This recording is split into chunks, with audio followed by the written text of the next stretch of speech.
Hello, good morning. আমি মাই happy lifestyle থেকে বলছি। আর তোমরা কেমন আছো? ভালো আছো না? আমরাও ভালো আছি, সবাই ভালো থেকো সবসময়। আর আজকে আমি একটা মাছের রেসিপি নিয়ে এসেছি। সেই মাছের রেসিপিটা হলো আর মাছের ওই সর্ষে বাটার ঝোল। এটা তোমরা দেখো, দেখে আমার পুরোটা দেখো, লাস্ট অবধি দেখো। এটা না কি করেছি জানো? প্রথমে আমি মাছগুলি ভেজে নিয়েছি। এই যে মাছগুলি এখন আছে, এই যে মাছগুলি ভেজে নিয়েছি।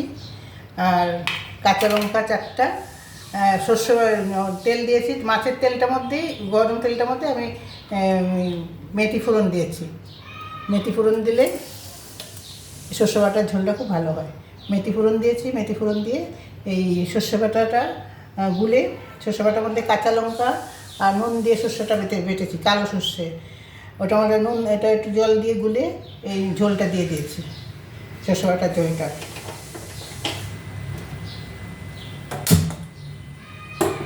সর্ষে বাটার ঝোলটা দিয়ে দিয়েছি, দেখো এখনই ফুটেছে ঝোলটা। আর তারপরে কাঁচা লঙ্কা 4টা কাঁচা লঙ্কা দিয়ে দিলাম। আর পেস্ট করার সময় ওই নুন দিয়ে কাঁচা লঙ্কা দিয়ে তো পেস্ট করেছি কালো এটা সর্ষেটা, তো ওইটার মধ্যেও আমি 2টো কাঁচা লঙ্কা দিয়েছিলাম। আর একটু লাল লঙ্কাও দিয়েছি, বেশি ঝাল করবো না এটা। আর সর্ষে বাটার ঝোল, মাছের ঝোল খুব ভালো লাগে, খুব খেতে ভালো লাগে। অনেক দিন পরে আজকে ইচ্ছে হলো করলাম। আমার হাজব্যান্ডও বলেছে সর্ষে বাটার দিয়ে আজকে ঝোলটা করো। আর মাছটা হলো আর মাছ, কিন্তু এটা মাছটা খুব তাজা ছিল, খুব ভালো ছিল। মাছটা আমি আগে ভেজে রেখেছি, কারণ যাতে টাইম বেশি না লাগে। আর তোমরা ভালো কেমন আছো বলো। আর আমার এটা লাস্ট অবধি দেখবে রান্নাটা। এটা সর্ষে বাটাটা, এটা জল দিয়ে গুলিয়ে এটা বাস। মেথি ফোড়ন তো অনেকেই কালো জিরাও ফোড়ন দেয়, কিন্তু আমি মেথি ফোড়ন দিয়েছি। আমরাও কালো জিরা দিই কখনো কখনো, তো আজ আমি মেথি ফোড়ন দিয়েছি। মেথি ফোড়নেরটা বেশি ভালো লাগে। নুন দিয়ে দিয়েছি। নুনটা পরে আবার টেস্ট করে একটু দেখতে হবে যে বেশি একটু লাগবে কি না, কারণ আমার সর্ষে বাটার মধ্যেও নুন ছিল, মাছটাও নুন হলুদ দিয়ে মাখিয়েছি, এই জন্য একটু নুনটা দেখে আর লাগবে কি না, মনে হয় লাগবে না, লাগলে একটু দিয়ে নেব। আর উপর দিয়ে কাঁচা লঙ্কা দিয়ে দিলাম। কাঁচা লঙ্কাগুলি চিড়ে, একটুখানি মুখটা চিড়ে চিড়ে দিয়েছি।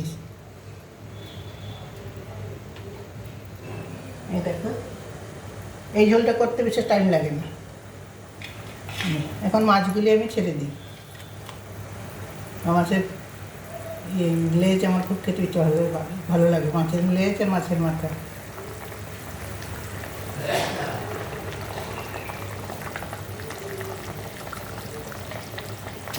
দিয়ে দিলাম।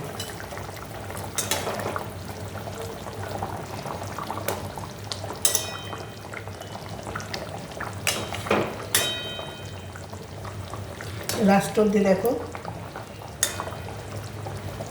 একদম শেষেও আছে একটু কিছু দেওয়ার। এই তেলটা মুছে দিয়ে দিচ্ছি। আমি না একদম শুকনো শুকনো করবো না, একটু ঝোল ঝোল করবো, ভালো লাগবে।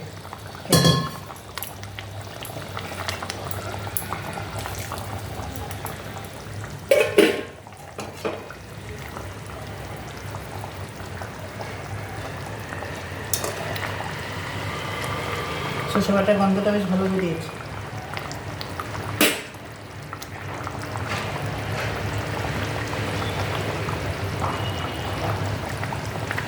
আমি যেরকম করে করলাম, আবার একবার বলছি, আমি যেরকম করে করলাম তোমরা এরকম করে বানিয়ে, তোমরা তো সবাই তো এই ঝোলটা জানে। সর্ষে বাটার ঝোল বাঙালিরা সবাই খায়, মাছের ঝোল। তা আমি যেরকম আমার মতো আমি করেছি, আমি যেরকম ঘরে করি এটাই করেছি। তো ওইটা সর্ষে বাটাটা কালো জিরে নেই, কাঁচা লঙ্কা আর নুন দিয়ে সর্ষেটা বেটে নেবে আন্দাজ মতো। আমি কালো সর্ষেই বেটেছি। আর তারপরে ওটাকে নুন দিয়ে আর এই যে নুন দিয়ে কাঁচা লঙ্কা দিয়ে পেস্ট করে নেবে। তারপরে ওইটাকে রেখে দেবে। তারপরে এটাকে একটা বাটিতে নামিয়ে, যতটুকু নামানোর তোমার, নামিয়ে ওটা একটু জল দিয়ে গুলে রাখবে। তারপরে মাছগুলি ভেজে মেথি ফোড়ন দিয়ে বাস এই গোলা জলটা সর্ষে গোলা জলটা দিয়ে দেবে, দিয়ে যখন জলটা ফুটবে তখন মাছগুলি দিয়ে দেবে। মাছগুলি দিলে তার উপরে কাঁচা লঙ্কাটাও দিয়ে দেবে। এই কাঁচা লঙ্কাটাও দিলে সিদ্ধ হবে। আর কাঁচা লঙ্কাটার মুখটা একটু চিড়ে চিড়ে দেবে, একদম গোটা দিয়ে দেবে না, একটুখানি মুখের উপরটা কেটে কেটে দেবে, ঠিক আছে? আমিও দিয়েছি এমনি করে।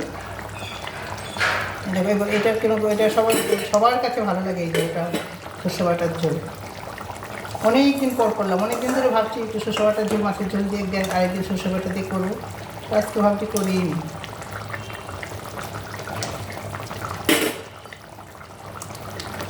আর বাকি রান্নাগুলি আমার হয়ে গেছে। আম দিয়ে আমের ডাল করেছি, টক ডাল। আর এই সর্ষে বাটার ঝোল।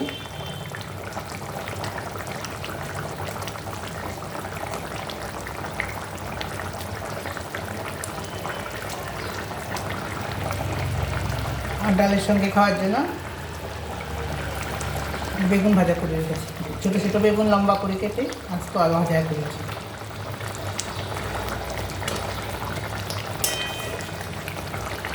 দেখেছো, কাজ হয়ে এসছে, অল্প একটু বাকি আছে।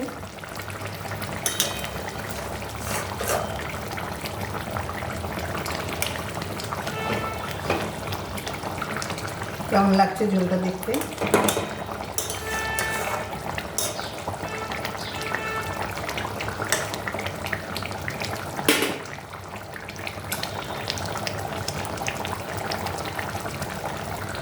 বাস ঝোলটা হয়ে গেছে। এখন কি করব, এখন একটু সর্ষে তেল উপর দিয়ে দেবো।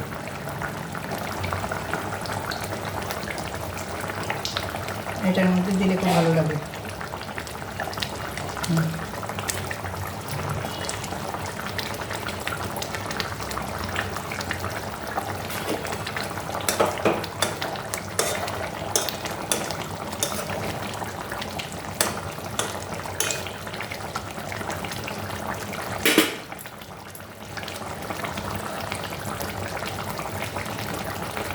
দেখলে তো পুরো, আর বলে দিলাম ভালো করে, ওরম করে বানিয়ে তোমরা খাবে, খেয়ে আমাকে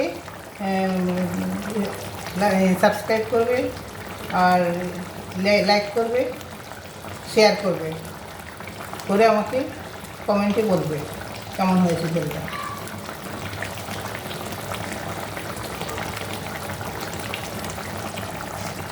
সাবস্ক্রাইব আর লাইক আর শেয়ারটা করে দিও। বাস এখন বন্ধ করছি। অনেক অনেক ধন্যবাদ তোমাদেরকে, অনেক অনেক নমস্কার। আমার চ্যানেলটা সবসময় দেখবে, আমি যে ব্লগগুলি দিই সবসময় দেখবে, আর সেটা বন্ধ করে দিচ্ছি।